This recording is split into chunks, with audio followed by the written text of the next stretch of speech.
El Señor esté con ustedes. Y con tu espíritu. Del Santo Evangelio según San Lucas. Gloria a ti, Señor. En aquel tiempo Jesús fue a Nazaret, donde se había criado. Entró en la sinagoga, como era su costumbre hacerlo los sábados, y se levantó para hacer la lectura. Se le dio el volumen del profeta Isaías, lo desenrolló y encontró el pasaje en que estaba escrito: El Espíritu del Señor está sobre mí, porque me ha ungido para llevar a los pobres la buena nueva, para anunciar la liberación a los cautivos y la curación a los ciegos, para dar la libertad a los oprimidos y proclamar el año de gracia del Señor. Enrolló el volumen, lo devolvió al encargado y se sentó. Los ojos de todos los asistentes a la sinagoga estaban fijos en él. Entonces comenzó a hablar diciendo: Hoy mismo se ha cumplido este pasaje de la Escritura que ustedes acaban de oír. Todos le daban su aprobación y admiraban la sabiduría de las palabras que salían de sus labios. Y se preguntaban: ¿no es este el hijo de José? Jesús les dijo: seguramente me dirán aquel refrán: Médico, cúrate a ti mismo, y haz aquí en tu propia tierra todos esos prodigios que hemos oído que has hecho en Cafarnaúm. Y añadió: yo les aseguro que nadie es profeta en su tierra. Había ciertamente en Israel muchas viudas en tiempos de Elías, cuando faltó la lluvia durante 3 años y medio, y hubo un hambre terrible en todo el país. Sin embargo, a ninguna de ellas fue enviado Elías, sino a una viuda que vivía en Sarepta, ciudad de Sidón. Había muchos leprosos en Israel en tiempos del profeta Eliseo. Sin embargo, ninguno de ellos fue curado, sino Naamán, que era de Siria. Al oír esto, todos los que estaban en la sinagoga se llenaron de ira, y levantándose lo sacaron de la ciudad y lo llevaron hasta una barranca del monte sobre el que estaba construida la ciudad, para despeñarlo. Pero él, pasando por medio de ellos, se alejó de allí. Palabra del Señor. Gloria a ti, Señor Jesús. Nos sentamos brevemente. Queridos hermanos, el día de hoy nos encontramos con este pasaje evangélico, en donde pues estamos propiamente como tal iniciando el Evangelio de San Lucas. Y dirán: ay padre, pero estamos en el capítulo 4, ¿qué pasó con los capítulos anteriores? Y bueno, pues podríamos decir que los capítulos anteriores son una preparación. Todo el capítulo primero va a ser la infancia de Jesús, desde la anunciación, como el ángel Gabriel llega con María para anunciarle que va a ser la madre del Salvador, etc. El capítulo 2 pues sigue con este tenor, pues presentándonos ahora sí que la vida oculta de San Juan el Bautista, pues lo que es la presentación del niño Jesús en el templo, las profecías de Ana. El capítulo 3 ya empieza el ministerio de Jesús, pero primeramente pues tenemos que hablar de Juan el Bautista. ¿Quién era Juan el Bautista? El bautismo de Jesús. Después viene la genealogía de Jesús, que viene precisamente en el capítulo 3 de San Lucas, en donde nos habla de dónde viene Jesús. Y a diferencia de la genealogía de,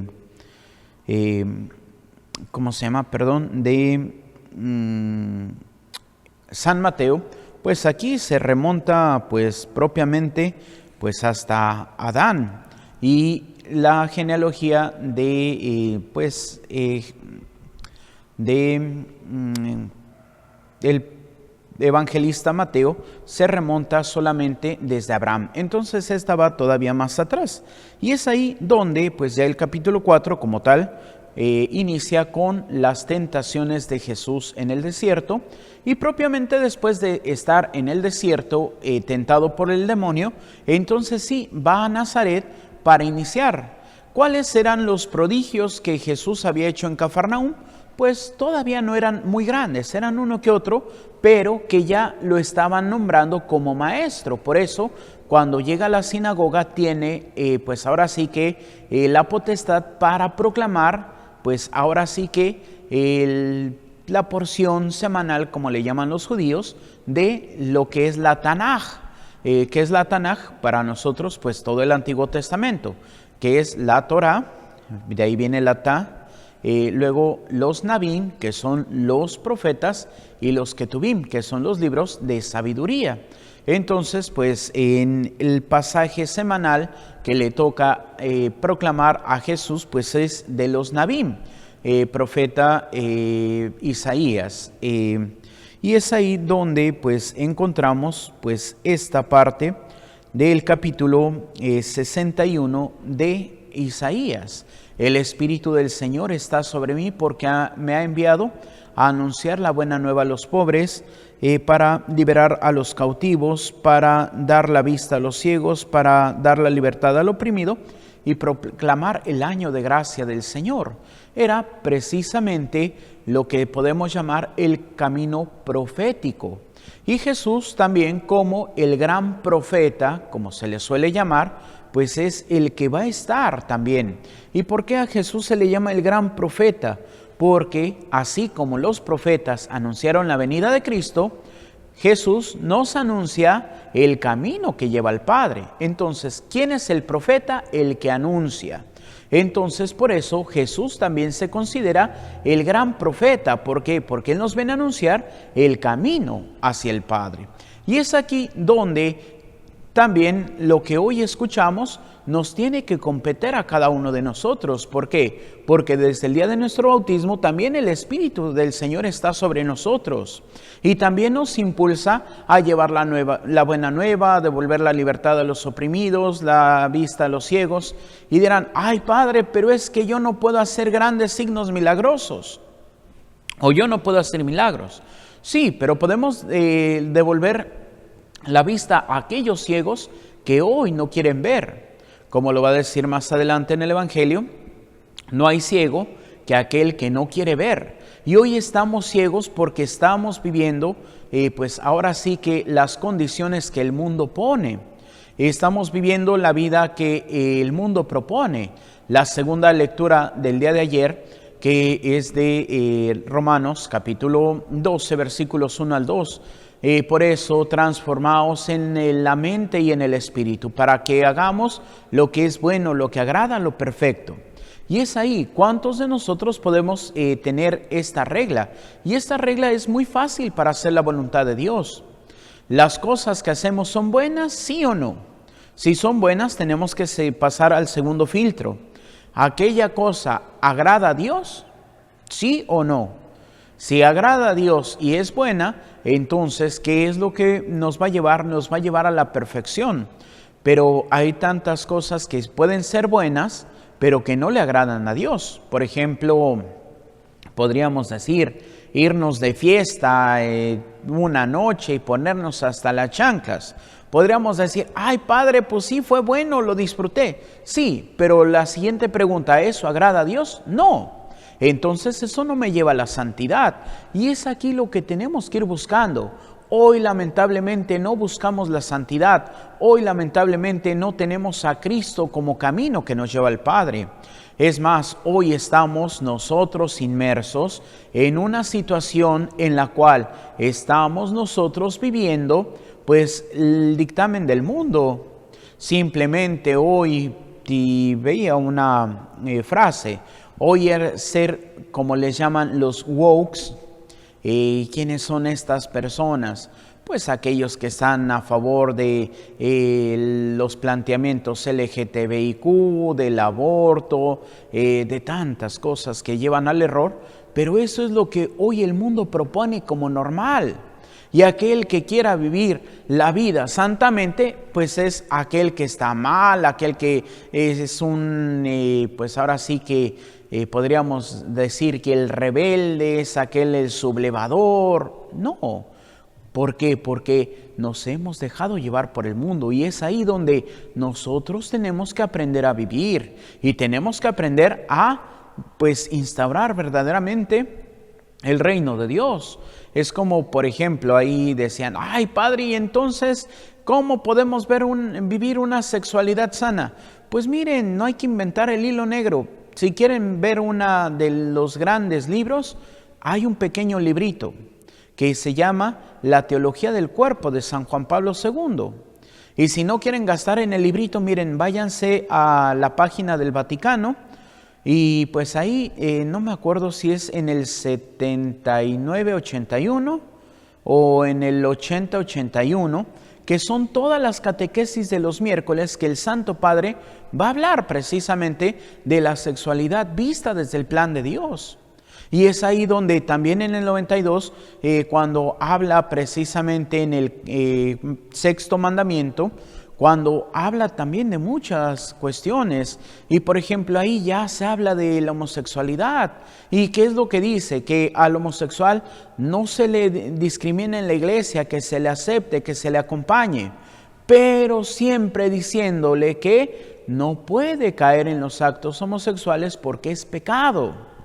La persona es amada por Dios, pero el pecado siempre va a ser rechazado.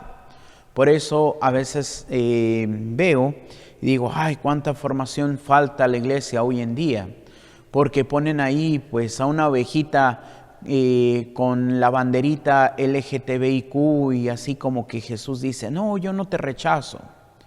Pero es que hoy no queremos que no rechacen la persona, sino que no rechacen el acto. Y en la misma palabra de Dios, ¿qué es lo que nos dice el Señor? En el libro de los Proverbios, dice, yo no te he mandado pecar. Por eso también en el libro del Deuteronomio dice, pongo delante de ti el bien y el mal, la vida y la muerte, ¿qué escoges? Por eso hoy cada uno de nosotros que conocemos un poquito más a Dios, tenemos que ir y llevar ese conocimiento de Dios a aquellos que no lo conocen. Pero más que con nuestras palabras, con nuestras obras. ¿Por qué? Porque a veces somos bien católicos, pero decimos cada ratito la mentirita piadosa. Somos bien católicos, pero voy al supermercado y que me robo la uvita para probar cómo sabe. Ay, soy bien católico, pero ando chismeando y criticando a todo mundo. Ay, soy bien católico, pero soy, pues ahora sí que un higadito para todos los demás. Entonces, ¿cómo realmente vamos a llamar a los demás a la vida de fe? Cuando precisamente, pues damos un mal testimonio. Por eso nadie está exento, ni los padrecitos, ni los obispos, ni nadie está exento. Por eso inclusive el Señor da una advertencia, hablando precisamente de los fariseos, cuando dice, hagan lo que les digan, pero no imiten sus obras. Y es ahí donde cuántas veces nuestra palabra y nuestras obras son incoherentes. Por eso, como diría aquel viejo dicho, del plato a la boca se cae la sopa. Y del dicho al hecho hay mucho trecho. Por eso esforzarnos día en día, por ser un poquito mejor, por tener este filtro que nos decía la carta a los romanos, buscar siempre lo que es bueno, lo que agrada, lo perfecto. Y así poco a poco también nosotros haremos testimonio de nuestro Señor Jesucristo. Por eso también cada uno de nosotros puede decir, el Espíritu del Señor está sobre mí, porque me ha ungido para anunciar a los pobres la buena nueva. Me ha enviado a proclamar la liberación a los cautivos y la vista a los ciegos, para dar la libertad a los oprimidos y proclamar el año de gracia del Señor. Porque esa es la misión. Somos cristianos porque hemos sido ungidos, y no solamente con el santo crisma, sino hemos sido ungidos con el don del Espíritu Santo, por el bautismo y ratificado y llevado a la plenitud por la confirmación. Por eso pidamos al Espíritu Santo que realmente podamos dar siempre este buen testimonio de nuestro Señor Jesucristo. Que así sea para gloria de Dios Padre, Hijo y Espíritu Santo. Amén. Continuamos con nuestra celebración y antes pues hacemos nuestra oración de Padre Carlos de Foucauld. Padre, me pongo en tus manos, haz de mí lo que quieras. Sea lo que sea, te doy las gracias. Estoy dispuesto a todo, lo acepto todo, con tal de que tu voluntad se cumpla en mí y en todas tus criaturas. No deseo más, Padre, te confío mi alma, te la doy con todo el amor de que soy capaz, porque te amo, y necesito darme a ti, ponerme en tus manos, sin limitación, sin medida, con una confianza infinita, porque tú, Señor, eres mi Padre. Amén. Nos sentamos y continuamos con nuestra celebración.